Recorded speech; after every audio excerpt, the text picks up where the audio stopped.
You can't be serious, man. You cannot be serious!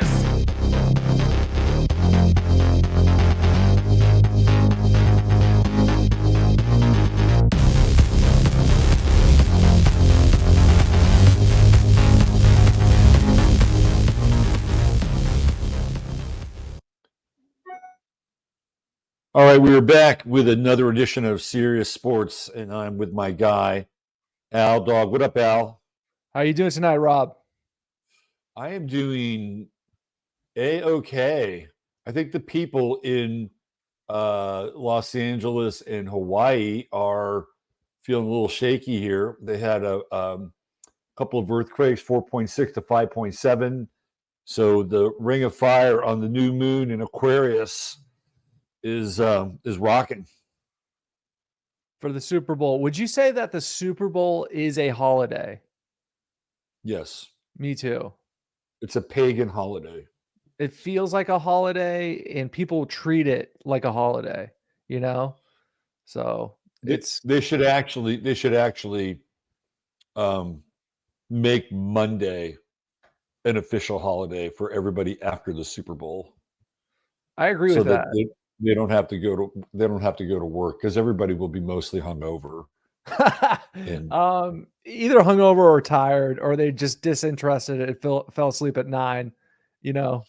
But yeah, I think a good amount of people who are participating, like their teams are in it, they'll be hungover or not, you know, happy or sad. They'll definitely be partying. I think, well, you know, it's really interesting. We talked about, and we still have 2 nights before the game. So we have tonight, and then we have Saturday night. And it's been relatively quiet on the disturbance side with players. You know, we had the early disruption with Papa Mahomes and the DUI, and then Kadarius Toney kind of went off and had this rant about fans. And then he had to clarify. He was talking about Giant fans and not Chief fans. Okay. Yeah. And then it kind of went into a little bit of a lull. And then it's gotten kind of sophomoric, like somebody went in and set off the 49ers fire alarm in their hotel this morning. Did you hear about that? I did not, no.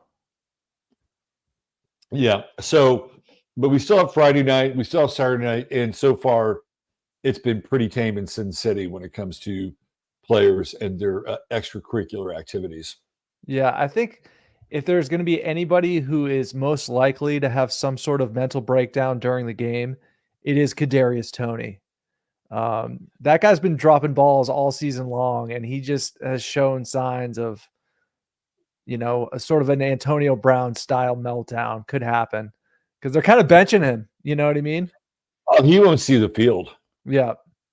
No, he's a liability for sure. Mm-hmm. And they basically the Chiefs have trimmed their position guys down to the people they can count on, right? Like anybody who looks like they may fumble the ball or do something stupid has been riding the pine. And that would include Mecole Hardman, Sky Moore, and the aforementioned Kadarius Toney.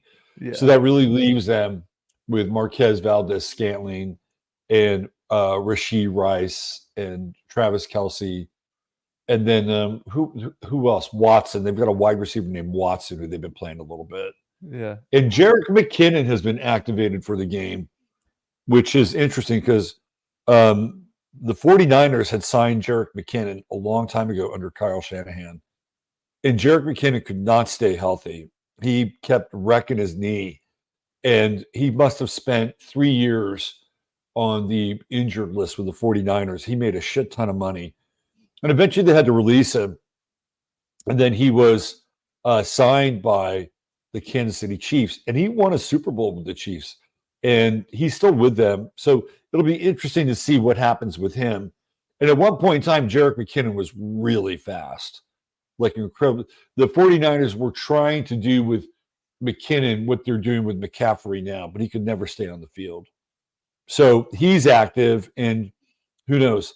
He might see some playing time. And there is a little bit of bad blood which is odd because the 49ers stood by Jerick McKinnon and paid him a shit ton of money to basically recuperate.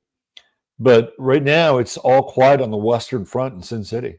I mean, it's quiet in Sin City, but I feel like the globe and the world stage is just lighting up with a lot of great content, to be honest. You know, the Putin Tucker interview, I thought that was awesome. Just as in terms of just watching entertainment, whatever you want to call it, it's great content when those two guys get together, you know. So I enjoyed that. But, you know, I think the world stage is heating up, and I think that the Super Bowl that we're about to see, it has implications for the world stage. And I've theorized that it could be the foreshadowing of a bull run market. It could have something to do with China, Russia. Red is in blood. Who knows?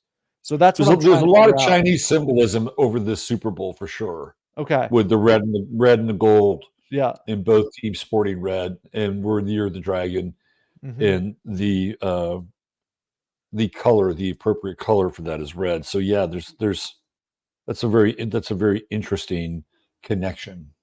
It's also interesting that the NBA champion was the Nuggets, and now we have another gold themed team in there. With the 49ers. Yeah. Right. That's a good point. The Major League Baseball champs were the Rangers, and weren't the Golden Knights the champs in the NHL as well? That's worth looking up because that's really interesting. I think they were. I think the Golden Knights, the Las Vegas Golden Knights, were the NHL champs. So you're correct. You're kind of onto something.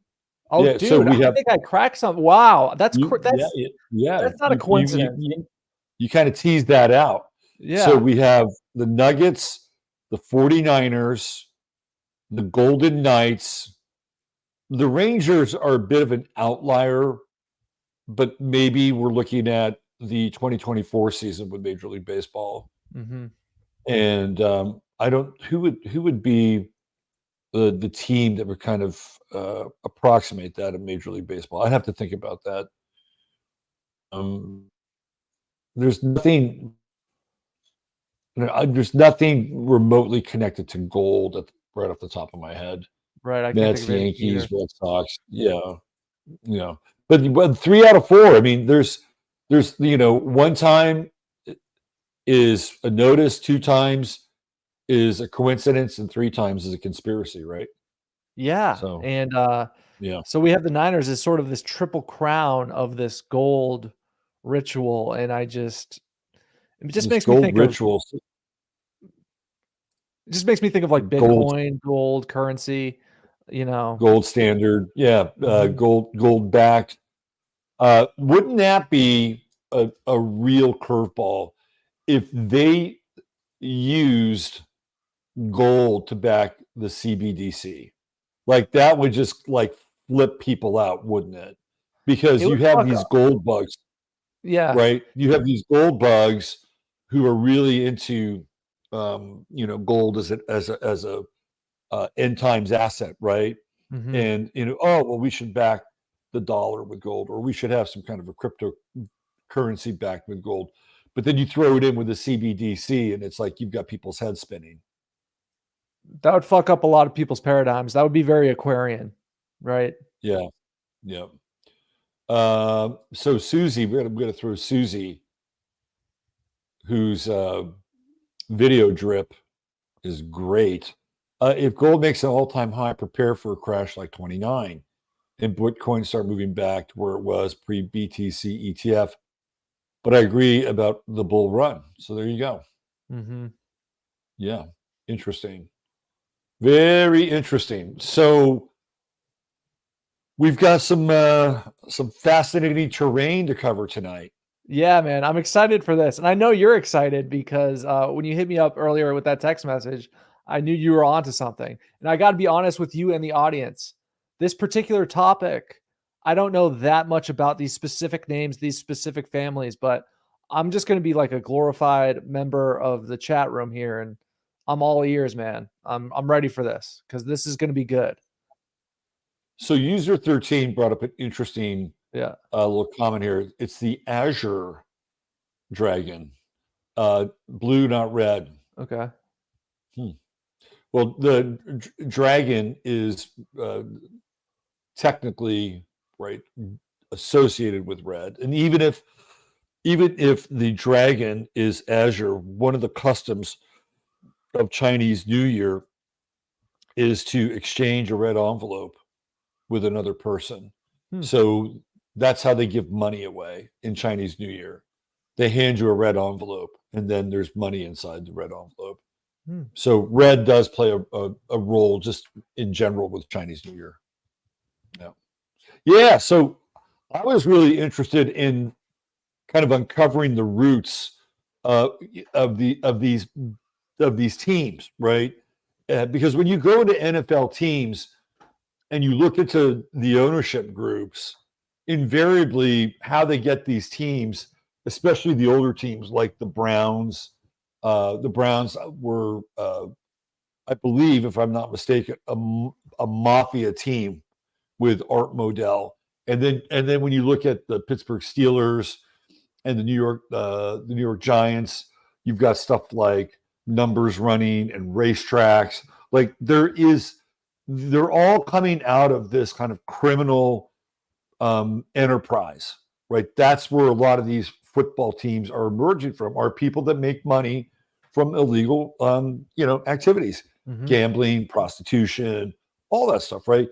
So how I got here with the Chiefs was I was looking at historically weird things that have happened to the Chiefs. And if you go back and kind of look at certain players, you'll, like, for instance, there was this guy, Joe Delaney, who used to play for the Chiefs. And he was a really good running back. I think he was from Southwest Louisiana. And he died really young. And he died when he was obviously playing for the Chiefs. And how he died was he was trying to save somebody from drowning, and he didn't even know how to swim, right? So he was sacrificing himself for this other person. And I thought to myself, well, this is interesting. And, what is the theme around drowning? Like, it's very Piscean and connected to, sort of the depths of the underworld, not like Pluto on the land, but Neptune, in the ocean. And then I realized that H.L. Hunt, who was the father of Lamar Hunt, who bought the Chiefs, who at that time were the Dallas Texans, made all of his money in oil. Okay, and this is around what, the 1930s, 40s, 50s? With H.L. Hunt? Yeah. So H.L. Hunt comes on the scene, I think, like the 1929, 1930s. Okay. And we'll get into his story, like how he does all of this stuff. So I thought about this weird death around Joe Delaney. And I thought to myself, well, maybe there's some connection elementally with water and oil and Neptune and Pisces. And I go, well, what else happened to the Chiefs? So there was this guy named Jovan Belcher, who I think this might have been 2011. He was a special teams player, and he showed up one day at the Chiefs facility, and he killed himself. Right, so he was an active member of the Chiefs. Yeah, and there was something about him and his girlfriend or baby mama. I think he had roughed her up or beaten her up, and I think that they were going to release him because he had, kind of gone too far. And so he said, "I'll beat you to it. I'll kill myself." So did he blast himself in the head at their facility? Oh yeah. Jovan Belcher killed himself at the Chiefs facility. And wait, what year was this? I think it was around 2011. Holy shit. That's crazy, man. It is crazy, right? And then there's Derek Thomas, who was one of the greatest pass rushers of all time, right? And kind of a notorious party boy in Kansas City. And he winds up, I think he had just stopped his football career. I think he was maybe 1 year out of being done, if I'm not mistaken. And he was going somewhere in his car, and he hit the brakes on the highway and there was ice on the road. Right. So again, so you have this weird thing with water and it's frozen. And then Derek Thomas's car gets into an accident and then he's critically injured and winds up having, I think he became a quadriplegic at that point. And it wasn't that long from the time that he got into this accident to when he died. It was like maybe a couple of months. Like his body just couldn't sustain enough oxygen, and his system began to shut down. So I thought to myself, there's a lot of high strain around the Chiefs when it comes to things like this. I mean, and is there something in their background that might indicate that somewhere along the way that they would experience some degree of misfortune, even though we're 2 generations away from H.L. Hunt? So right now, Clark Hunt, who is the son of Lamar Hunt, owns and operates the Chiefs. Okay. So H.L. Hunt would be his grandfather. Okay, so he was the oil baron. That's where the cash came from, and the Hunts have owned the Chiefs ever since. Right. So they started the team in Dallas they were the Dallas Texans. Yep. And I think they won the first AFL championship, if I'm not mistaken. And then the NFL decided that they saw what the AFL was doing. So they wanted to expand, and one of their expansion cities was Dallas, Texas. And all of a sudden now they have a franchise in Dallas. The other place they wanted to expand was Minnesota with the Vikings. And there had been an ownership group in Minnesota that was going to be a part of the AFL, but they changed their minds, and then they decided that they were going to become an expansion team with the NFL. So the AFL almost had the Minnesota Vikings, and the guy that purchased the Dallas Cowboys or had the expansion team was this guy Clint Murchison. Okay, and Clint Murchison and H.L. Hunt knew each other, right? H.L. Hunt had his home in Dallas, right? That's where he kind of operated the Hunt empire out of. And once I dove into H.L. Hunt, it was just like, you've got to be fucking kidding me. Okay. With this guy. Yeah. I mean, we can go in a lot of different directions with this. Now, the other team, the 49ers, were purchased from the Morabito family, which is an Italian family from California, San Francisco, North Beach area. And they were purchased by the DeBartolo family. And the DeBartolo family are from Youngstown, Ohio.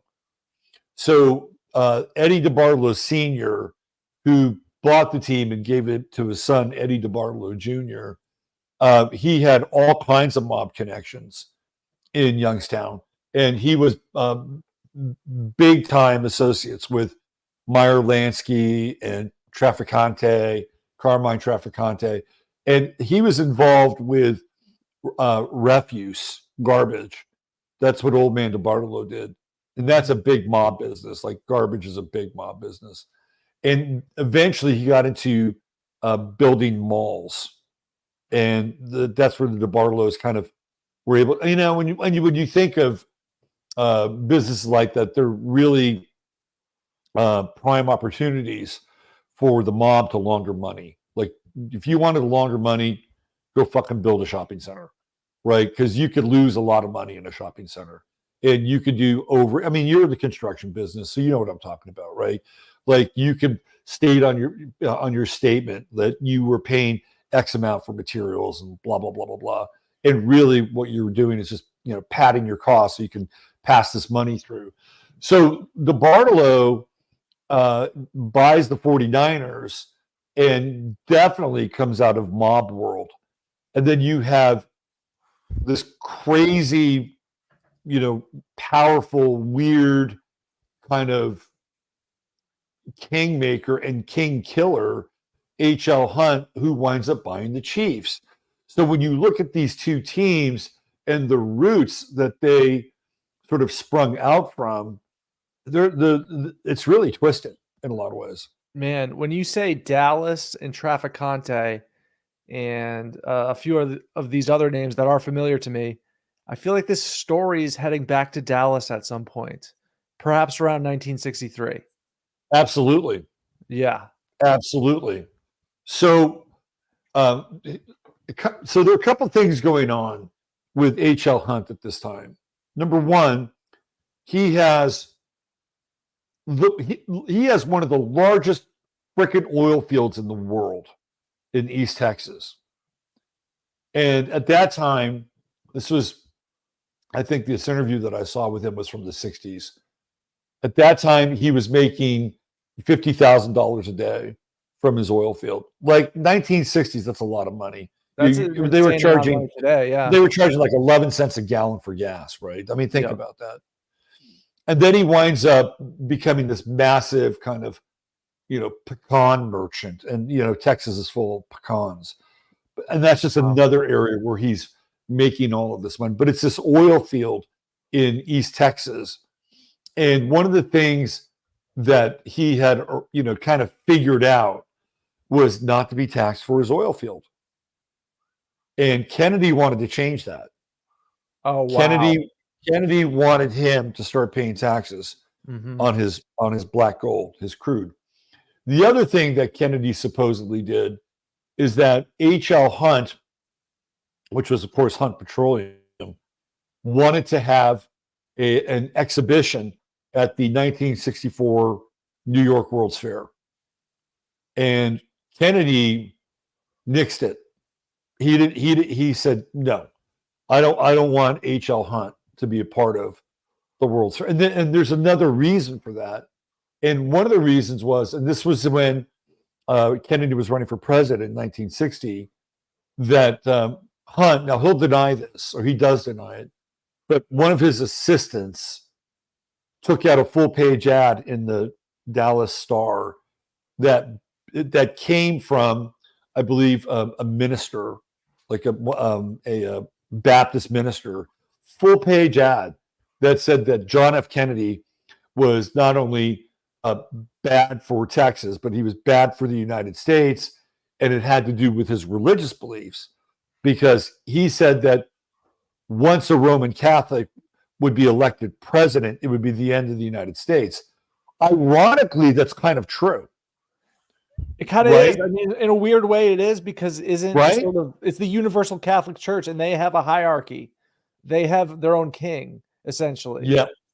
So it's like, I was, raised Catholic, so I'm partial towards some Catholic proclivities, but you can't deny the fact that they have a separate jurisdiction in Rome, right? So yes, they do. You can't really get around that. It's just, it is what it is. So it's like, they have a valid point. Even though I'm from Massachusetts, I am partial to some of this Kennedy lore. This lore I sort of see through nowadays. I view them much more differently than I did in the past, because like Mr. Hunt, they got wealthy in around this same time period, bootlegging, and I think Mr. Kennedy, Joe Kennedy, that's how he got rich as fuck, like bootlegging liquor.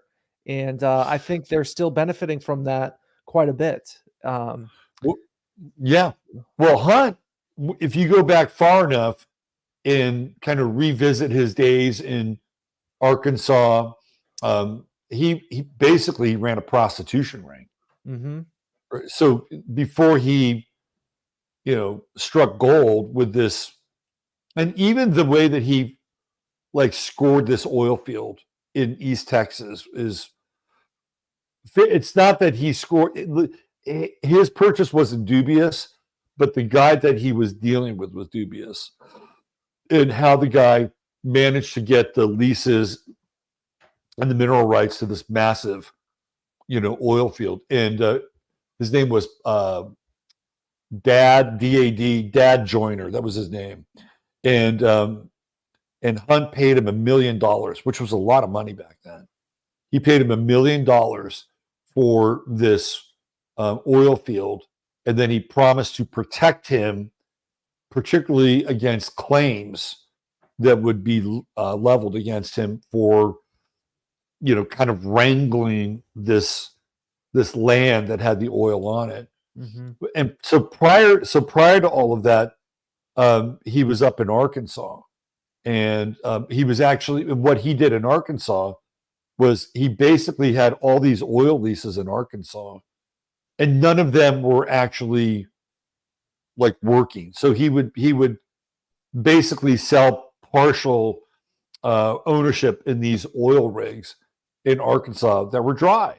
So he was ripping people off and getting their money, and whatever he paid for the oil leases or the rigs was probably far less than what he was charging these other people in terms of their like half share. So the legend has it that he goes to New Orleans and he takes $1,000 and turns it into $100,000 in a poker game. Now, pin that comment or pin that story, because we're going to go back to New Orleans with Eddie DeBartolo Jr., which has a very different. So again, New Orleans plays a role in both of these families. For the Hunt family, it's sort of the financial boon that allows him to move into the oil business. And for the DeBartolo family, with Eddie Jr., it kind of represents the end of his reign and his run with the 49ers. I'll talk about that later. So again, there's these weird parallels, right, with Louisiana and New Orleans and gambling. Like they're part of the backstory of both of these families. So that eventually Hunt buys this oil field in East Texas, and it's huge, right? He makes a shit ton of money.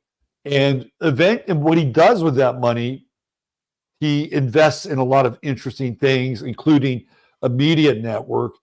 He's a big John Bircher, so he's anti-communism. And he does these weekly shows that are anti-communism, which is really weird because he winds up backing Lyndon Johnson in the election in 1960. And because he doesn't want Kennedy to win. So Johnson really at his core is a socialist, right? He's going to turn around and create the Great Society and the war on poverty. And these are things that H.L. Hunt was not into, right? Like during this interview, they asked him, how do you feel about philanthropy and giving back? And he said, well, I'm much more interested in creating gainful employment for people, right? So that's where his head is at. So it's weird that he backs Johnson, and Johnson eventually becomes the type of president that he would have like railed against, right? He was not into. So, but that's another part of the story. And I do think that he wanted Johnson to become president. Mm-hmm. So now we go into the whole Kennedy thing. And basically, H.L. Hunt said, I'm going to screw those two Kennedy boys over good. And it seems to me like he's basically the mob boss of Dallas at this point. Absolutely. Totally. And JFK knows who he is, like knows, he's got this public persona. He might be a nice guy in public, but he knows who this guy really is. Well, he comes from a mob family too. I mean, all these guys are, they're bare knuckle fighters. Mm-hmm. I mean, that's what they did back in those days, right? They took off the gloves and they didn't play nice. So the rumor is that he helped fund the assassination of JFK. Mm-hmm. That H.L. Hunt was part of the money plan, to pay people off and, kind of make it all happen. Yeah. Right. And he was right there. He kind of had a front row seat when Kennedy was cruising by on Dealey Plaza and got popped. Right. So he wanted to make sure that his money was being well spent. And so there are a lot of JFK assassination historians who will get into the whole Hunt connection. Now, here's another kind of weird side of this thing. And it's JFK's connection with John Connolly who was lieutenant governor of Texas, and Hunt's son, the Hunt brothers, Bunky Hunt, and I forget the other guy's name, but they were trying to corner the silver market right around the same time. And John Connolly was involved with them. Now, I have read that Kennedy was also part of this group because Kennedy had this idea of going around the Federal Reserve. Like he had taken silver out of circulation, right? Like if you go back and look at the quarters after, I think they're 1962, they have a very, very thin, they're like 95% silver, right? And Kennedy did that. And there are some people who speculate that there was this plan that they were hatching where Texas would become sort of the repository of the new federal currency because Texas has a renewable constitution with the United States, right? And they were going to kind of game the system. And you can read about this in Bill Cooper's book, Behold a Pale Horse. Yep. And he has a whole section on this guy named Jonathan May who talks about this. So this is another weird part of the story, which in some ways contradicts this idea that Hunt was really perturbed about Kennedy and, wanted to take him out, because on the other side, you had this potential alliance between Kennedy and John Connolly and the Hunt brothers so that they could do an end around with the Federal Reserve. Now, I don't know. Maybe it was a setup for the Hunt brothers because they got busted and, they were convicted of trying. It was like racketeering, right? They were convicted of trying to, like RICO laws, of trying to corner the silver market. But the idea theoretically was not for personal gain, but to set up a brand new, completely backed Federal Reserve free currency. Now, did JFK do a double cross in these guys? Like, did that happen? I mean, quite possibly. Again, we're talking about people who do not play nice and do not play fair. So there's that, right? There is that. That whole story with H.L. Hunt and the JFK assassination and H.L. Hunt's personal assistant, this guy named Currington, wrote a book about it. And he basically says, Hunt was one of the main people behind the financing and killing of JFK. Wow. Like his personal assistant has a book about it, right? You can get it on Amazon. Yeah, let me see if I have it right here. Wow. So let me bring this up. Yeah. Damn. That's a bombshell, man. And I wonder if his descendants who currently operate the Chiefs, I wonder how aware of this that they might be. So this came out in 2018. Yeah. H.L. Hunt, Motive and Opportunity. And it's written by John Currington, his aide. After being summarily thrown out of the upcoming 1964 World's Fair project, presumably at the instruction of JFK himself, billionaire H.L. Hunt turned to John Currington, his attorney, and said, "I've got a belly full of those Kennedy boys. They both need to go." A few months later, John Kennedy would be dead, followed by his brother a few years later.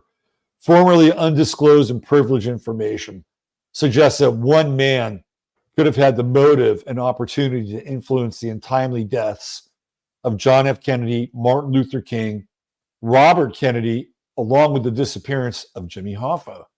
For the first time, John Currington, lawyer to Harrelson Lafayette H.L. Hunt, divulges once private information to author Mitchell Whittington that substantiates the fact that a conspiracy could have existed. Come explore a previously untold story. So this guy is H.L. Hunt's right-hand man, his lawyer, right? He's kind of like Donald Trump's version of Roy Cohn. And this is where he spills the beans on Hunt's involvement in this stuff. Now it gets even weirder because Hunt was also involved in financing the Nation of Islam. That's a weird little wrinkle. That is quite the weird little wrinkle right there. Right? Like, that's really fucking weird. Yeah. And yeah. so one of the reasons why I think he was interested in doing that is because he and the Nation of Islam had two enemies in common. And who would that be? Jews. Okay, yeah, because here's the thing. I read a book by the Nation of Islam, and it's currently banned from Amazon. So I'm familiar with them as a group. And it's interesting that he funded them because typically a group like that, whether it be Black Lives Matter or something like that, is typically used as like a cultural proxy. And for him to do that, this guy's a chess player. I mean, he's doing the killing of the king. That's quite the chess move. He's funding cultural proxies, and that you wouldn't expect him to. So this guy is, I understand why he controlled the Dallas oil market if he's thinking at this level, and he's willing to do these things.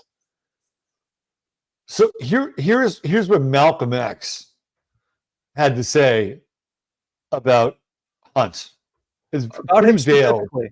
This is wild, man, because I read Malcolm X's autobiography, and he's big into the Nation of Islam towards the second half of his life. This is fascinating, dude. I did not. Well, he has a split with the church. He has a split with the Nation of Islam. And Elijah Muhammad, yeah, because Elijah Muhammad, knocked up a bunch of young girls. Yep, he was definitely going full Muhammad in a sense, right? Yeah. So this is what Malcolm X says about Hunt, and I guess many of you have heard it said that his financial support comes from a rich man in Texas. I heard that while I was in the movement. I've heard it more since I left the movement. A rich man in Texas. You can look up any of you can look up his name, but the FBI knows that too. But they still don't touch him. And never have I seen a man, and this rich man who lives in Texas, by the way, lives in Dallas. His headquarters is in Dallas. His money is in Dallas, the same city where President John F. Kennedy was assassinated. And never have I seen a man in my life more afraid, more frightened than Elijah Muhammad was when John F. Kennedy was assassinated. I've never in my life seen a man as frightened as he was. And when I made the statement that I did, he almost cracked up behind it because there were all kinds of implications to that at that time were way above and beyond my understanding. So this is really interesting. Now, you may wonder, why is it so important to many interests for the Black Muslim movement to remain? But I told you, it has the most militant, most uncompromising, most dissatisfied Black people in America in it. Many have left it, many are still in it. The fear has been that if anything happened to Elijah Muhammad and the Black Muslim movement were to crumble, that all those militants who formerly were in it and were held in check would immediately become involved in the civil rights struggle. And they would add the same kinds of energy to the civil rights struggle that they gave to the Black Muslim movement. And there's a greater fear, yourself, white people don't like for Black people to get involved in anything to do with civil rights, unless those Black people are nonviolent, loving, patient, forgiving, and all of that. They don't like it otherwise. So basically, what he's saying here, and to your point, Al, is that Elijah Muhammad, funded by H.L. Hunt, was creating controlled opposition. Not only that, when JFK died, he knew instantly who was behind it. And Malcolm X sensed the fear in him. He smelled it. He's like, I've never seen somebody so scared, because he knew that Elijah knew who exactly was behind it. That's fascinating, man.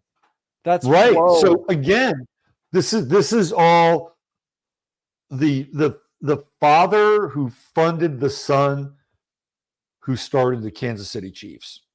And the Kansas City, the whole idea of the AFL and the American Football League comes out of Lamar Hunt's head, right? Like, he thinks the whole thing up. Like, well, why don't we, because the Hunts wanted to get an NFL team in Texas, and the NFL wouldn't let them in. So like, well, we'll start our own league. Wow. And that's what they did. So the Hunts' money not only created the Dallas Texans, who later become the Kansas City Chiefs, pretty much kept the league afloat for the most part, right? That was all Old Man Hunt's money.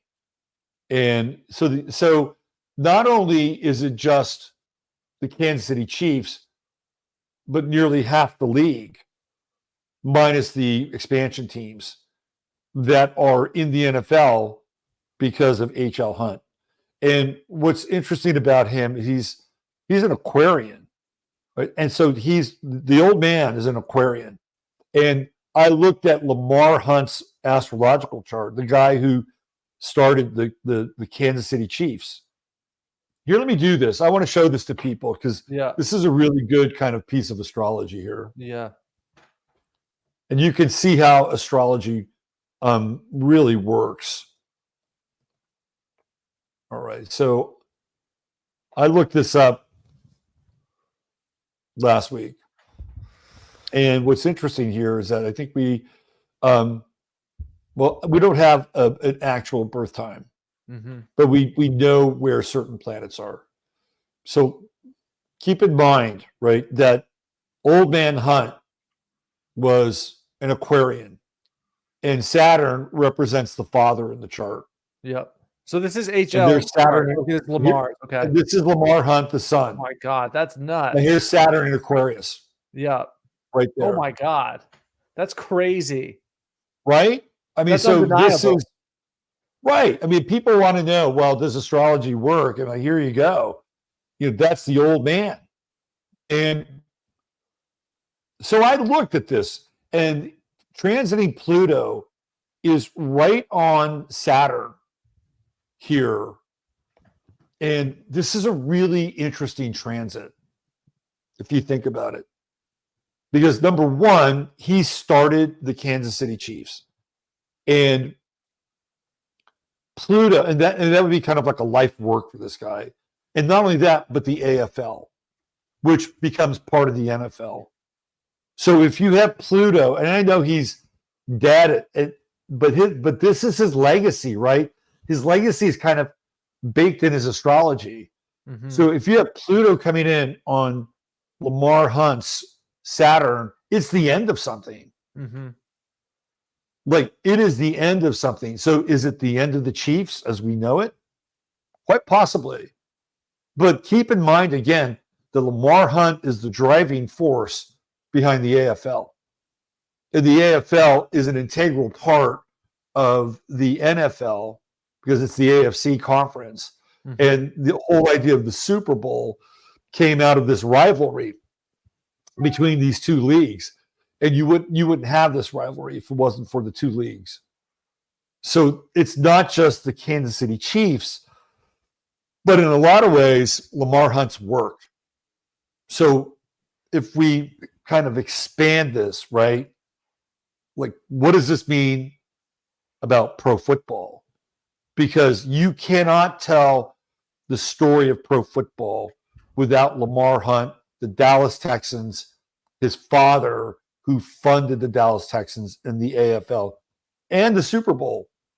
So the second team that won the Super Bowl and they were the last team, like the leagues merged in 1970. So the first Super Bowl that was played between the AFC and the NFC was between the Dallas Cowboys, Dallas again, and the Indianapolis Colts.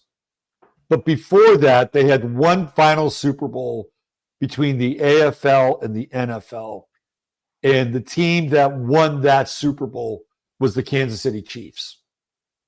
So it was kind of like their denouement, right? Like the team and the franchise that started it all winds up becoming the crown victor of the last contest between these two leagues, which is pretty interesting. And the year prior to that, they had played the New York Jets in the AFL championship game.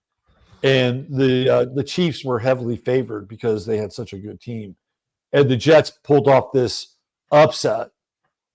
And then we go to the Joe Namath Super Bowl versus the Baltimore Colts. And this was in the 1969 Super Bowl, and it's the first Super Bowl that the AFL wins. And there have been numerous rumors about that Super Bowl that it was thrown, that the Baltimore Colts threw that Super Bowl. Mm-hmm. And somebody saw like Earl Morrall, who was a backup quarterback, collecting a check. He was terrible that game. And I wouldn't doubt that. Like, they needed to have an AFL team win, because the prior two games, the AFL got crushed. The Packers whooped the Raiders' ass, and then the year before that, they whooped the Chiefs' ass. So by the time the Chiefs get to the Super Bowl again in 1969, it's their second time. Mm-hmm. So could you look at even some form of perhaps collusion in the AFL title game in 1969 when the Jets beat the Chiefs? And why would that happen? Because the Jets had Joe Namath. Mm-hmm.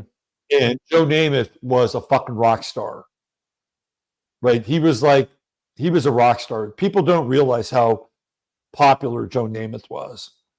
So it was important for not just an AFL team to win, but an AFL team to win in New York City, and with Joe Namath, who would be this image of the AFL for a long time to come. Right. So, and then would it be beyond the Chiefs to, let's say, look the other way in a game where certain calls were going to be made? Because really, it was Lamar Hunt's league. Right. So whether his team or the Jets won, didn't matter. It was going to be a win for the league. Right. So did he take one for the league? They might have. Yeah. And then when you look at these accusations of cheating or throwing the game that come out of that Super Bowl, well, it begins to make sense. Makes total sense. I think it's well within the scope of the Hunt family dynasty to, fix a little football game for the benefit of the league. Why not? Right. And then it's like, well, don't worry, you'll win next year. And that's exactly what happened. Mm-hmm. They won the following year. They played the Minnesota Vikings. And the Vikings had quite a good team that year. Yeah. And they were terrible in that Super Bowl. Joe Cap was horrible. And they got a complete ass whooping. So that was their gift, right? Like, they're the last team from the AFL to win the Super Bowl version between the two leagues. That's fascinating, man. What I'm wondering now is, what are the Hunts doing besides owning the Kansas City Chiefs? Are they still in the oil business? Have they gone? Well, of course they are. Okay. But what's interesting about the Hunts is that they've gone full-blown philanthropy. Okay. Right. So the old man was totally anti-philanthropy, but they went full-blown philanthropy. And so they have, all these foundations, and they do all these good works. And, we see this with like crime families, and two or three generations. They love it.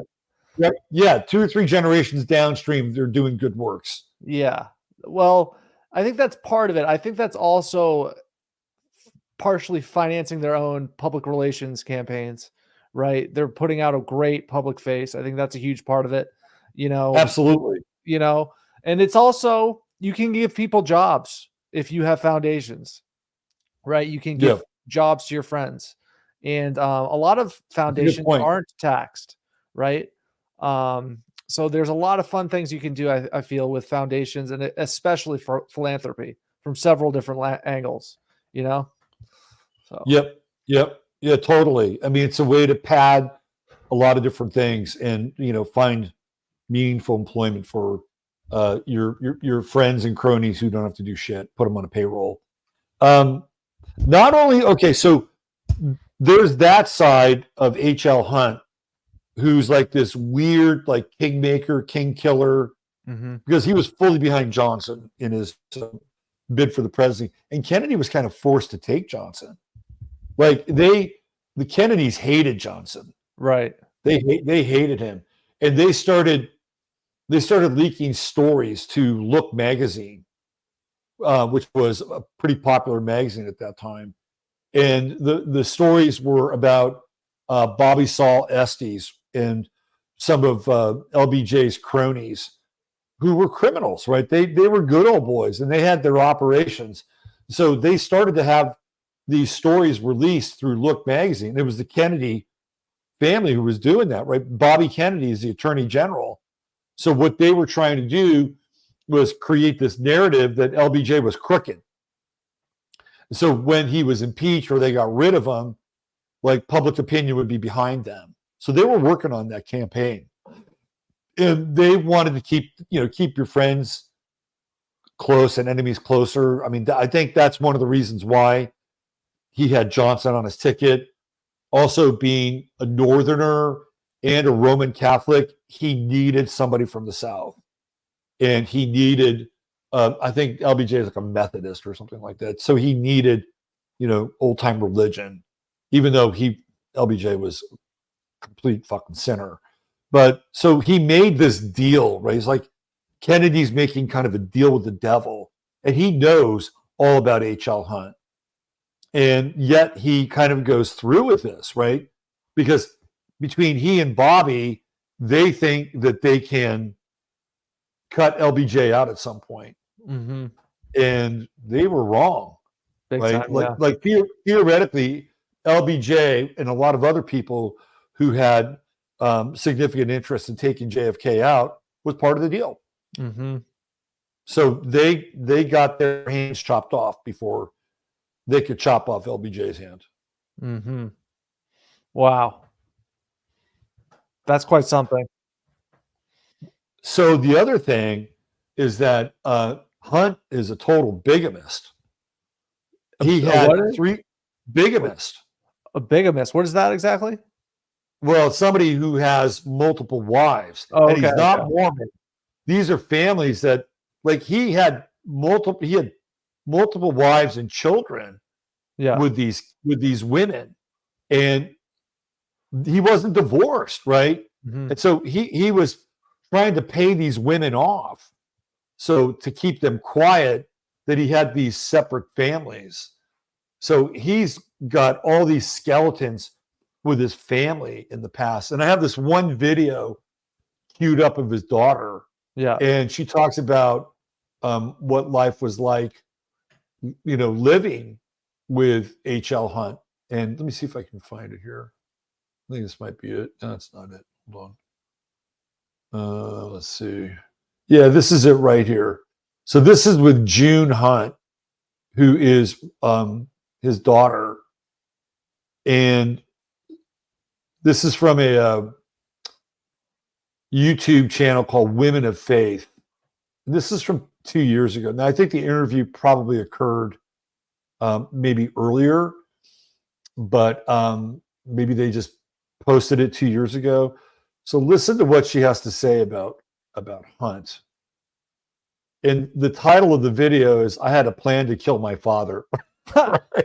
I guess planning for killing runs in the family. So let's play this.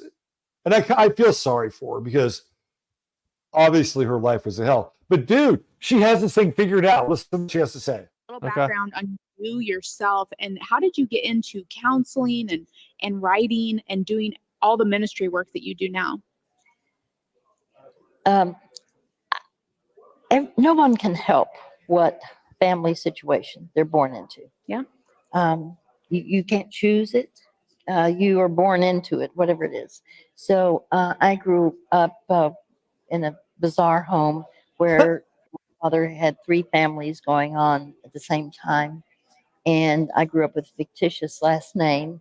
I was June Wright, even though what they were doing was wrong. But, that's just what I had. And I learned to sign, like, who is your father, occupation. At that time, they had those kinds of forms to fill out when you go to school.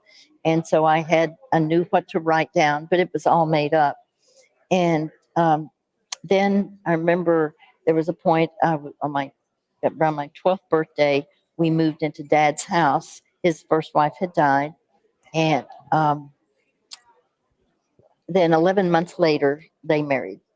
My parents married, and it was very difficult because he was double mom's age, and he was harsh, and like there would be. I was told one day, you're a bad influence on your mother, so Wow. you are not to have any contact with her from dinner on. And I didn't, except he would have me sing on occasion, and but we had a lot of company, but so I was singing, and but I just I hated him. I even had a plan to kill him. Wow. And I was 14 at that time, and Wow. mother did not agree with my plan. She was very dear. She said, honey, I appreciate what you're trying to do, but that really won't be necessary.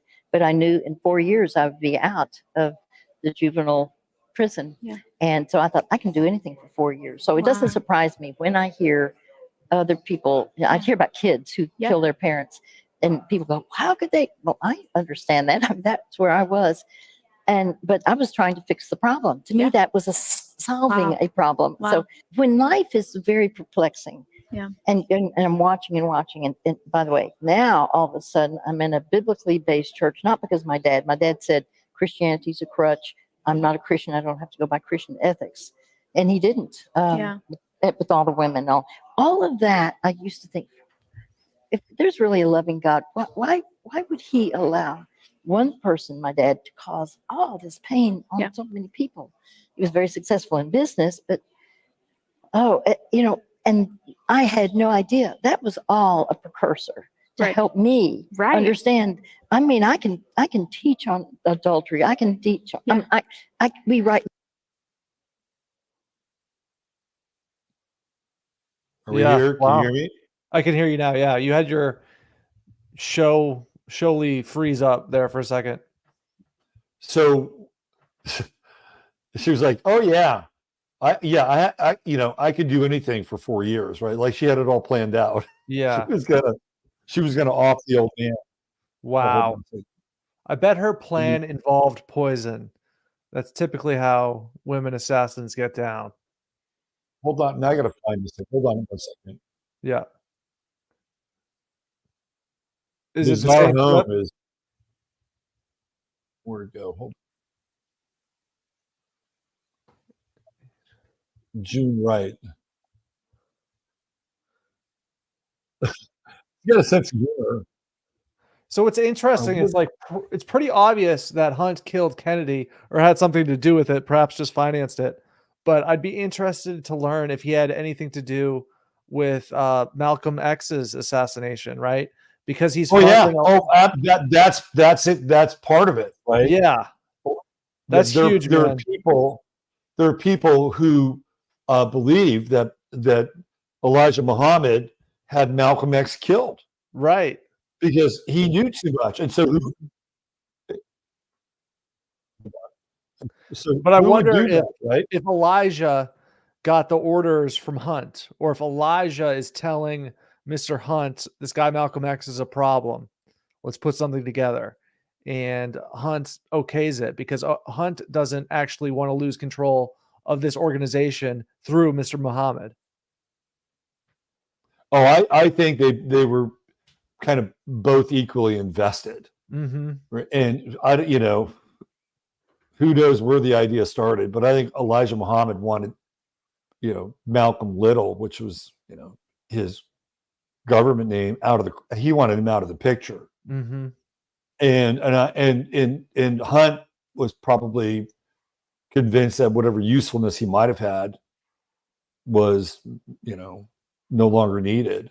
And now the Right. Nation of Islam, they're still around, not as prevalent as they used to be, but are they still a thing? Oh, that's Farrakhan. Farrakhan took over. Oh my God. It is Farrakhan. I like Farrakhan. I gotta be honest. I think he's very charismatic. I think he's a great speaker. I think he's funny. He's very articulate. Yeah. Have you seen him play violin? It's incredible. He's I have I'm a not fan. seen Farrakhan Yeah. with the bow. Yeah. Interesting. Yeah. I'm a fan.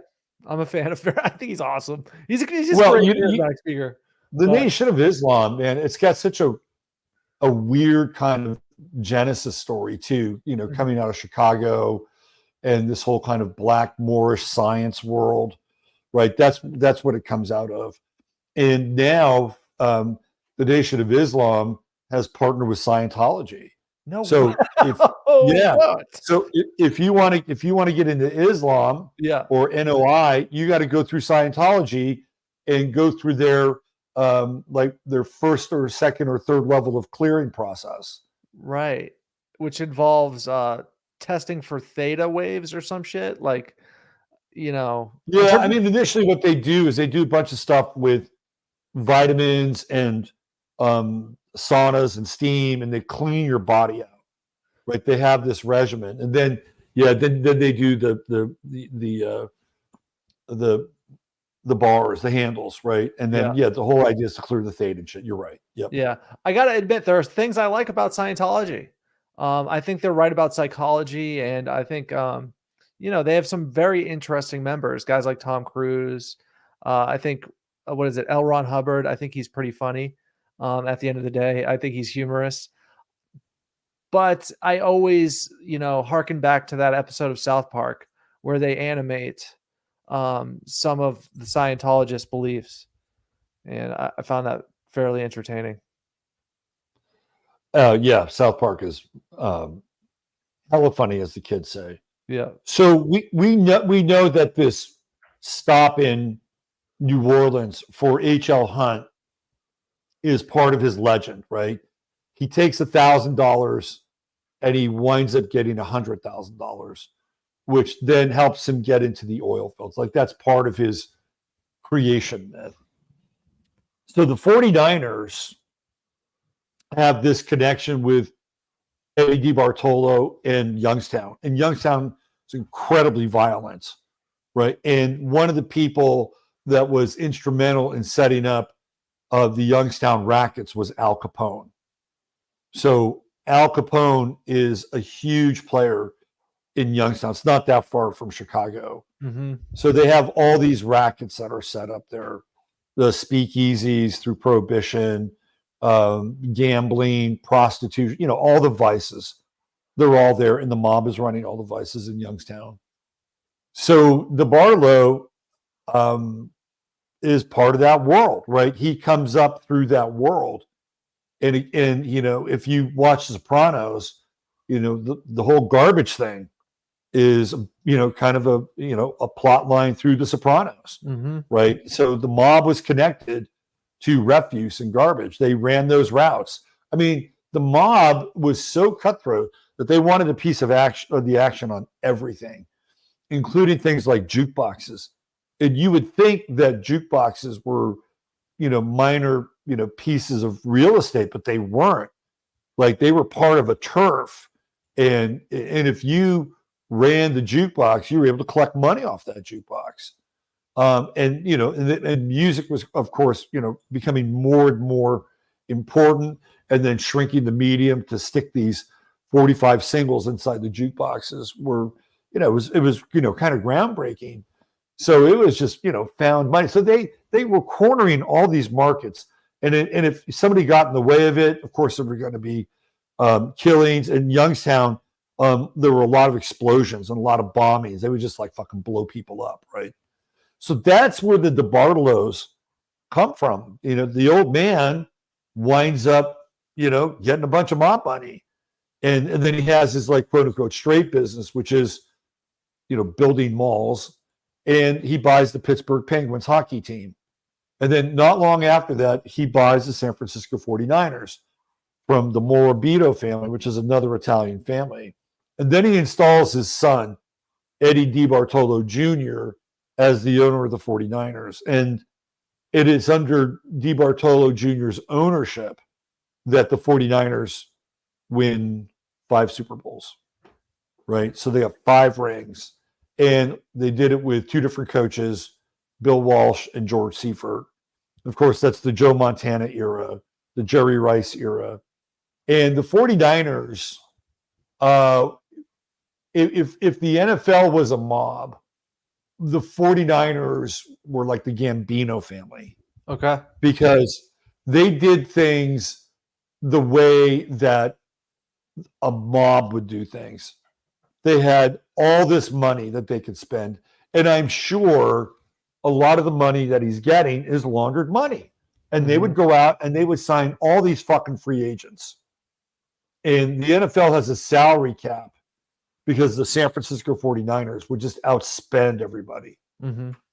And then they would like take all their players and their wives, and they would treat them to vacations in Hawaii, right? Wow. The entire team, right? Like that's mob shit, you know. Like one of the things that you'll find in a lot of mob stories is that these mob bosses can be very generous, right? Like if they really like people, they would be very generous. Of course, there would be the unspoken sort of understanding that, you know, at a certain point you would recognize the generosity. Maybe you would do something for that person. But that's what, historically they can do that. So Eddie D was doing all that stuff. And yeah, he was spending huge amounts of money. So they come up with the salary cap. And then eventually they figure out how to back end and defer a lot of money and, you know, continue to piss the NFL off even more. And eventually they get dethroned by the Dallas Cowboys by Jerry Jones. And what is Jerry Jones's story? Well, he's from Arkansas, right? And he gets his big break in the oil business. And so it's kind of a retelling of the H.L. Hunt story in kind of a different way. So if we move forward, like Eddie DeBartolo kind of gets more and more unhinged with the running of the 49ers.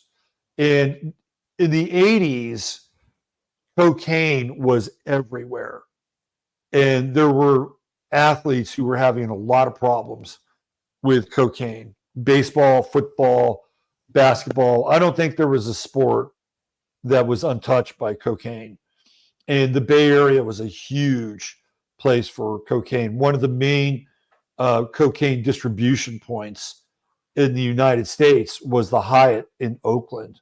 And that's where the NBA teams would stay. And they were doing, the dealers were just, you know, loading guys up when they'd come to town in Oakland. So, and I knew people, you know, like in the restaurant business who would run into the 49ers, right? They would run into, and sometimes they would run into the 49ers in fairly compromising positions. Like I knew this one guy who was a chef at this place called the Mountain House, and he basically ran into Dwight Clark and Joe Montana doing like downstairs, you know, at the, and I'm just, this is a story I heard. Okay, so Joe Montana, please do not sue me for libel. I have heard the story. I cannot confirm it. He fits the profile with the last name Montana. But that exactly, right? Good call, right? Montana. Yeah. So that was going on with the 49ers. And again, this is a story I heard based on something that was factual. And that this is kind of years after that. Dwight Clark has retired. He has a restaurant in Ocean Shores near Redwood City called Clark's on the Bay. So a bunch of the 49ers are there partying, Eddie DeBartolo's friends. Eddie's there, and they wind up, you know, getting smashed, and they go to Eddie's condo. He has a condo in Palo Alto. And this is part of the public record that Eddie DeBartolo had the cops called on him. Remember, this is the owner of the 49ers. He had the cops called on him because there was a woman who had called them and said that she was being abused by him. Right. So the cops come, and this is all part of the public record. Right? Yeah. And he settled out of court with this woman. Okay. And she was a waitress at Clark's. Yeah. And so they invited her back. So then I met this guy. And again, I heard it through a third party. So I have to, you know, clarify that this guy said, well, what happened was they went back to the place and they were all freebasing. And Eddie took this gal into the bedroom and, you know, wanted to get it on. She didn't want to do it. He roughed her up, and apparently he left the room. She called the cops. The cops came to the place, and they smelled the freebase coming to the door, and they knew it was Eddie's place. So they said, you have 10 minutes and we're coming in. Right. So they were giving him 10 minutes to basically flush all the shit. Mm-hmm. So that when they went in to take the police report from this woman, they weren't going to find anything. Mm-hmm. So this is where kind of this arc with the 49ers really starts to, degrade, right? It's like this degrading arc. And this brings us back to New Orleans, which is where we looked at sort of the genesis story of Hunt, where he takes $1,000 and turns it into $100,000 and then starts this oil field. Eddie DeBartolo wants to get into the gambling business. Like malls aren't enough. Maybe they're not making enough money. Maybe he really wants to get into where the big money is. So he sets up a meeting with the governor of Louisiana, this guy, Edwin Edwards. And Edwin Edwards had already been in trouble with the FBI, and he's the fucking governor of Louisiana, right? And they put a wire on him so that he can entrap. This is the governor of the state, right? He's in a sting operation with the FBI for Eddie DeBartolo. So DeBartolo says, hey, yeah, I'd like to get a gambling license. And basically, if you prioritize me, I'll pay you. Mm-hmm. They get all that on tape. And then once that comes out, of course, he's fucked. So he has to give up his ownership of the 49ers.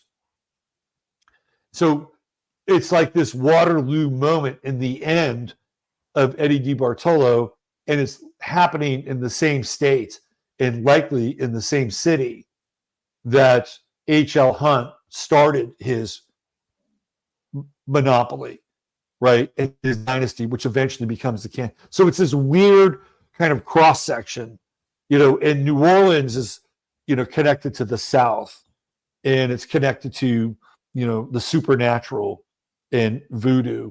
There was this guy that I once knew, and he had these various American cities pegged with specific chakras. And he said New Orleans was the second chakra of the United States, which makes sense. And so it's fascinating that it ties into like this story between these two guys. So then Denise DeBartolo, his sister, takes over with her husband, John York, who's a urologist, right? His nickname was Dr. P. That's what we used to call him. And they take over the team, and it's in shambles for a long time. Just total mismanagement. They hire the wrong coaches. And then eventually they hire Jim Harbaugh. They like finally figure out a coach that works. So what does Harbaugh do? He takes them to New Orleans, right? So this is the place where Eddie D wound up basically having to give the team away because he gets busted. And that's where they lose against the Baltimore Ravens. And the Baltimore Ravens, I believe at that time, they were still owned by Art Modell, who later sells them to Steve Biscotti. And Modell is, another mom guy, right? Like, he has Modell's Sporting Goods, Right. but that's where he comes from. Mm-hmm. So New Orleans seems to play, this weird kind of role in this story. But now we fast forward and we go to Las Vegas, which is Sin City, right? And known for things like gambling and, fortunes won, fortunes lost. And it's kind of a backstory to these two families, these two kind of American crime families in their own way, albeit very different in terms of where they're coming from. But, their illicit activities, their shady deals landed them two teams that are now playing against each other in the Super Bowl. Mm-hmm. What an interesting tidbit of American history that we still see taking shape, and especially on Sunday. The story continues. You know what I mean? Yeah. So, Well, there's another even kind of side story that's kind of weird, yeah. which has to do with Nick Bosa. Okay. So Nick Bosa's grandfather was a fucking hitman for Al Capone. Huh. Small world, man. It really is a truly small world. So Nick Bosa has the blood of a killer right through his veins. Dude, he does. He's Right? very bull-like. He is. He's a beast out there. If you ever look at his eyes, he's got kind of dead eyes. Mm-hmm. Look at Nick Bosa's eyes next time you see him. They're like, Let's pull him up. he's got that 1,000-yard stare. Okay, Look at let's do it. Okay. Yeah, he could kill somebody and just like go to sleep, I feel. Here, let me throw it up there. Oh, here we go. This is what you call proof right here. Good old Nick. Look at that picture. That is a fucking 1,000-yard stare right there. Now, if you told me that guy was a killer, right, I wouldn't have a hard time believing that. Yeah. Yeah, he could pull it off for sure. So that's another weird little side story. Yeah. And another kind of mob connection that's a part of the game. Mm-hmm. Let's talk about Las Vegas a little bit. Okay. What do you think about? But like there are really kind of strange and mythological implications with this game in Las Vegas. Yeah. What do I think about it? What do you think about it? I think it's entirely symbolic of where professional sports is at. And I often wonder if we're at some sort of apex with the gambling and just where it's going, right? Because part of me feels like, and maybe this ties in astrologically, part of me feels like pro sports is like at an apex, and like culturally, whenever things are at an apex, it's kind of over. Like I think professional sports are going to be around for a while, but part of me, and I felt this way for like the last few months, I'm like, it's almost over in a weird sense. Does that make sense at all? Is anybody else in the chat doing it? So I really feel like that's part of the story around this Super Bowl. Yeah. It's like, You look at Pluto on Lamar Hunt's Saturn, right? Like it's the end of something. mm-hmm. You could kind of like this guy who was instrumental in starting up the rival league, which ultimately creates the Super Bowl between these two leagues. And it's in Vegas. And whenever I think of Vegas, I think of The Stand by Stephen King. Okay. Which takes place in Vegas, right? It's like this post-apocalyptic battle between good and evil. Mm-hmm. And like there's this guy, it's after a plague, like this plague hits, and for whatever reason, some people live, some people die, and not everybody that lives is good, and not everybody that lives is bad. But at this kind of end time scenario, the forces of good and evil are clearly separated, and the forces of evil are assembling in Las Vegas. Yeah. And that's where The Stand takes place, right? The final battle between good and evil, in the realm. And I just think about The Stand, and I think about this Super Bowl and this idea that you brought up, like this idea of the apex. Mm-hmm. And it's like, there's something deeply supernatural about this Super Bowl. That's what I think. Well, it also, and I think it's kind of the end of something. It also takes place on the 11th, right? Which is 11 is typically a magic number in a sense. It is. Yeah, I find that interesting. And it's just, as we enter this eclipse in April, this specific event represents sort of a shift into something different. This is like the gateway. This is it. This is the Super Bowl is much more than just a football game. You know what I mean? It has implications of American history. It has economic implications of currency. It's just not just a football game that we're watching. You know what I mean? Right. I agree with you. So, and I think the Brock Purdy story is really interesting. Mm-hmm. Really interesting because he has been up front and center about his faith all week. he's now using Radio Row in the Super Bowl to not be shy about what he's talking about and what he believes in. Wow. And I'm like, and he's doing it without being preachy. Yeah. And you cannot help seeing somebody with that level of sincerity and faith, and to some degree not be moved by it, right? Like, this guy is unflappable. He's calm, he's peaceful, and and he's a believer, right? Mm-hmm. And then on the other side, you have this weird contingency with Patrick Mahomes and his wife and his brother and Taylor Swift, and it kind of feels like a version of The Stand in some ways. Like, they kind of represent something that's, I would say, unwholesome. Mm-hmm. And then you have Brock Purdy, right? Like, there's these weird kinds of mythological sort of forces that are entangled. And even when you look at Patrick Mahomes, and I like Patrick Mahomes, when he first hit the scene and I started to see him do interviews, I thought he seems like a really good, humble, he's a Virgo, young guy. I like the way he conducted himself. So I never had a beef with Patrick Mahomes. But when you look at him from like a physical standpoint, especially this picture, right? He looks like Mephistopheles. He looks like a character from The Simpsons. He looks like a devil. That's what he looks like to me. Mm-hmm.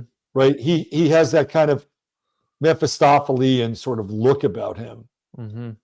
And if you put that up against clean cut, but still, right? He's got a little bit of a devilish grin there. Like this, this reminds me of like the devil from the 1940s.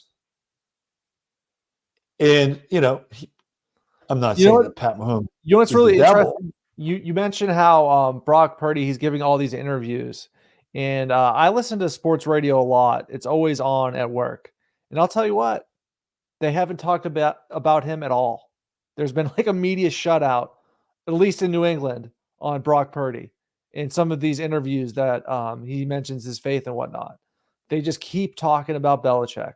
They won't stop. But I think that's being used as a proxy to shut out this awesome Brock Purdy story, because I got to be honest with you, I've heard like one snippet of one of his interviews, and it was rock star stuff. Okay, he was talking about how he's not of this world, and he's a little bit detached because he's so strong in his faith. Right? I saw that. Yeah. I thought it was awesome. But we're not seeing this media blast, ass kissing fiesta, I call it, with guys like Patrick Mahomes and Lamar Jackson.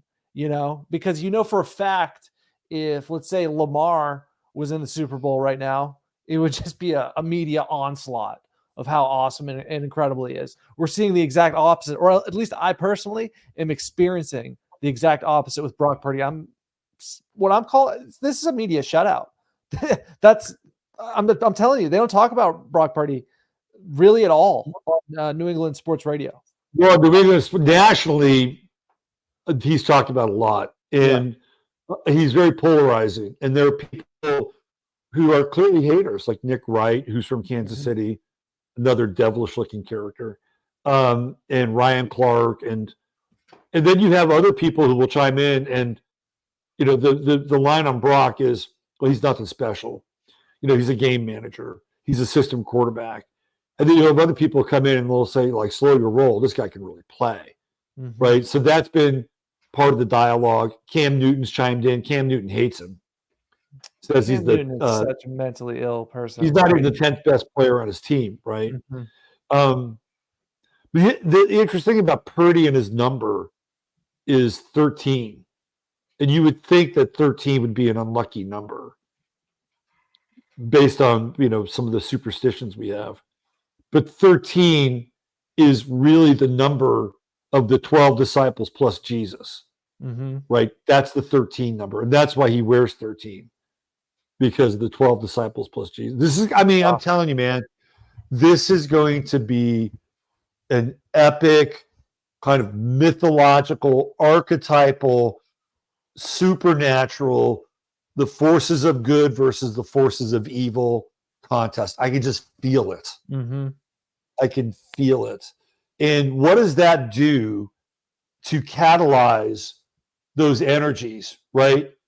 Big In the time. rest of the sphere. What do you think of that? Oh, well, I think quite a bit. And I have a very significant thought because we talked earlier about the Kennedy assassination, and that was before my time. But what everybody describes, it was this moment where the nation lost its innocence.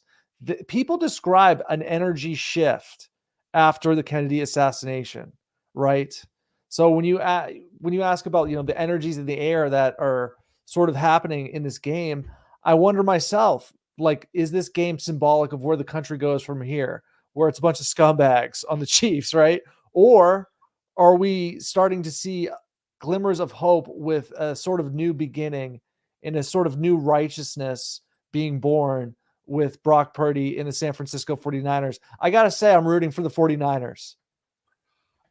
Dude, I think you nailed it, right? Yeah. I think that that's really what this thing is coming down to. And that's why it feels so mythological in a lot of ways, Mm-hmm. right? Like it has that feeling. And, you know, even the 49ers best player really, some people say it's Trent Williams. And they can make a case for it. I think it's Christian McCaffrey. Yeah. And just the name Christian, right? Like stands out. Not only that, man, there's sort of this lineage that's happening here between the Shanahans. Mike Shanahan coached Christian's father, Ed McCaffrey, right? That's so right. We got the Shanahans, the McCaffreys. There's sort of you know, a paternal lineage involved with this Niners team, right? They have sort of multiple dynasties, multiple football dynasties, you could call it, between the McCaffreys and the Shanahans. Both very Right. Celtic names. They're like clans. Shanahan is an Irish name, right? Right. They're like clans. Yeah. Yeah. That's an interesting part, man. And another thing that could occur is, I mean, if I'm a social engineer, hypothetically, I do want the Niners to win because I want people to get involved in sports and stay involved in sports. Because there could be a situation where it's like more people get turned off if the Chiefs are winning every year. And it's just all about Mahomes. Because, like, as we've talked about before, there is sort of this agenda involved with, you know, Mahomes being sort of built into a mythological character himself. When he's a good player, good guy, just like Steph Curry. I don't have an issue with it, dude. I kind of like him. I think he's okay. I think he's talented. But there is sort of this agenda in building him up to be larger than life, you know? Yeah, I would agree. Like they want to turn him into the golden one. Mm-hmm. Right. That's, you know, and again, when you even look at it from that perspective, like from his skin tone or complexion, right? Like he's more gold than he is like white or black or brown. Right. And that's been kind of this, you know, eugenically driven story for a long time where there's just only one race, right? And it's this like kind of golden race that doesn't have any kind of historical or cultural roots or background. Mm-hmm. So he's kind of a poster child for that in some ways. It's interesting that Russell Wilson was kind of headed on that track, right? Like he was incredibly good, popular, and like Pat, he's mixed. And he had a Caucasian wife like Brittany Mahomes. And then he left her and he married Ciara, Mm-hmm. who, you know, she comes out of the hip hop world, right? Like she was, I think she was, has a kid with Future. Andre 2000. No, she has a kid with right?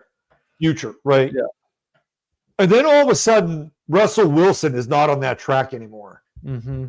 You know, it was like he's trying to find his cred by marrying Ciara in a lot of ways. That's interesting. That's so funny.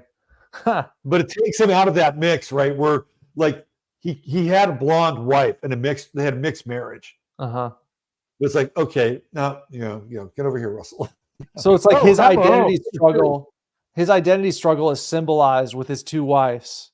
So it's like he's trying to go, the white blonde route, and then he's like, "This isn't quite me. I'm going to go this hip hop route." And it's like that world doesn't accept him. Like that world goofs on Mr. Russell Wilson quite a bit for Right. because he's with baby Future and Sierra. I don't know if Sierra and Russell Wilson have any kids, but we know she has a kid with Future, and we know that Russell Wilson is the primary caregiver in her child's life. So, and she still seems to be living somewhat of a hip hop lifestyle. She could be on a different path where she's this reformed Christian now, and she finds herself more comfortable with somebody like Russell versus somebody like Future. So we don't know, but that's kind of just my gauge. I don't think it fits the liberal narrative, though. Like the liberal narrative, like what you see on commercials, which we've talked about a lot, are mixed couple relationships, right? Yeah, that's the agenda for sure. Right. So once Russell, tried to, rejoin the so-called black race, it was like, no, sorry. Doesn't fit the program anymore. He doesn't fit the program. We've got this Pat Mahomes kid. Wow. And look at him.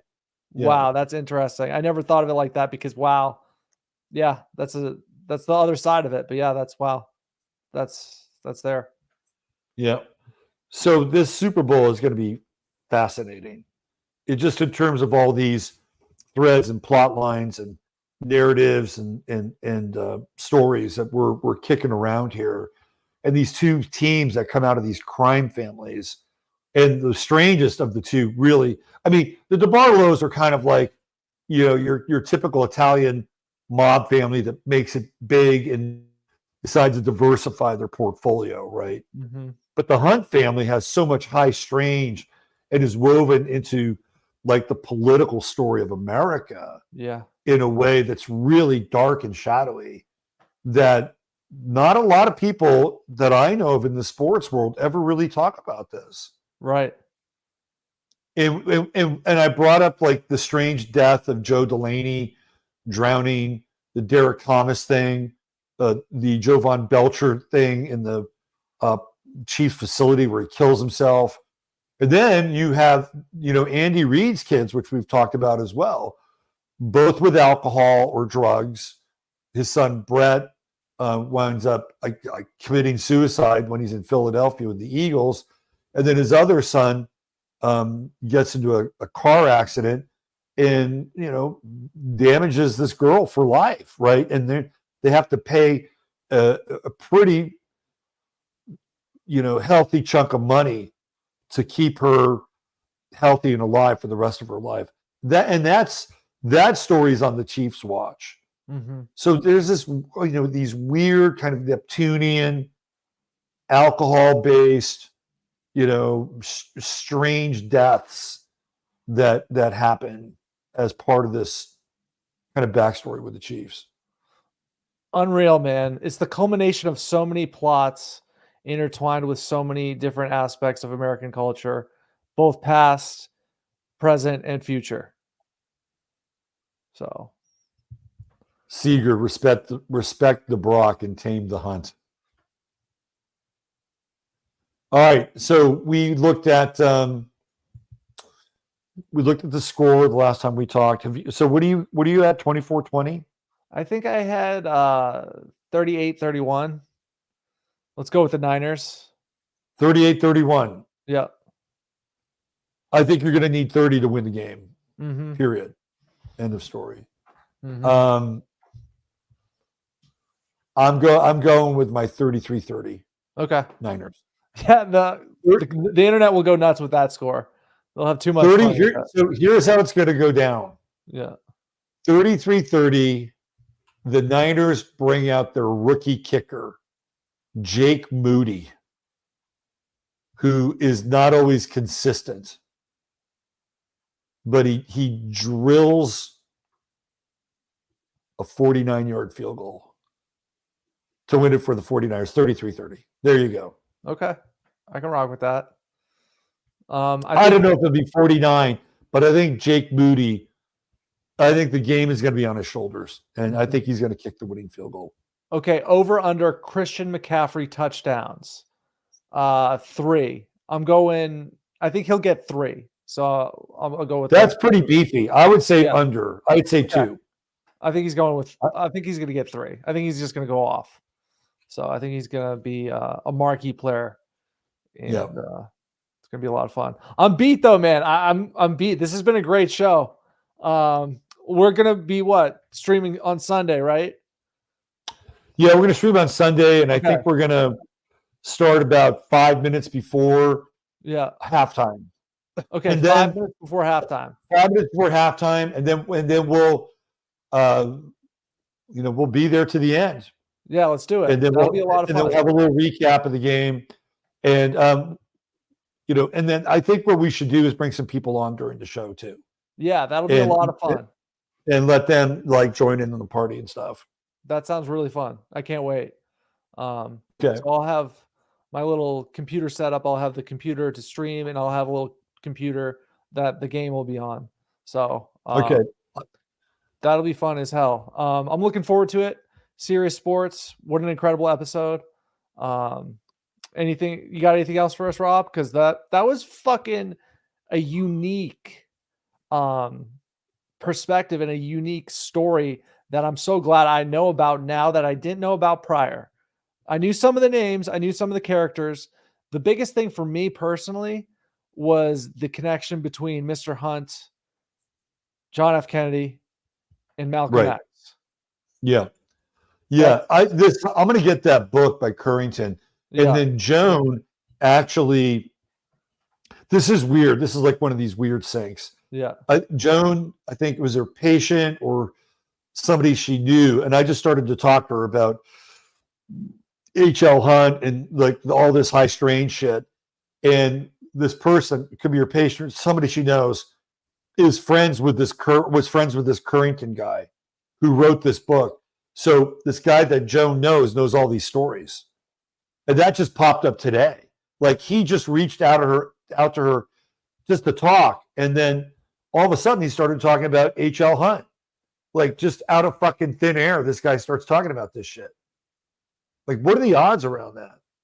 That's got to be an energy synchronicity type situation. You know what I mean? Totally. Yeah. So, Yeah. All right, Al, go get some sleep, buddy. All right, guys. I'll talk to you soon. See you Sunday. It's gonna be a lot of fun. We'll see you on Sunday. Yep. The great Al Dawg. There he goes. The working man needs his rest. I just wanted to ask Kelly and kids if they're okay. Are you guys doing okay? Did they catch the killer on the loose? Just asking. You kind of left us hanging there a little bit. So you're still texting, so I'm assuming you're okay. And you're good. All right. You guys take care. Use your head in order to discern what's real, your heart, 2 seconds possible. Join us here on this channel on Sunday for Sirius Sports, and we'll be doing a live Super Bowl stream. And we'll have it in the background. We'll be talking about it, and probably won't do a Sunday night show because we'll be doing a lot of heavy lifting on Sirius Sports. All right. Take care. Thanks, everybody. Bye for now.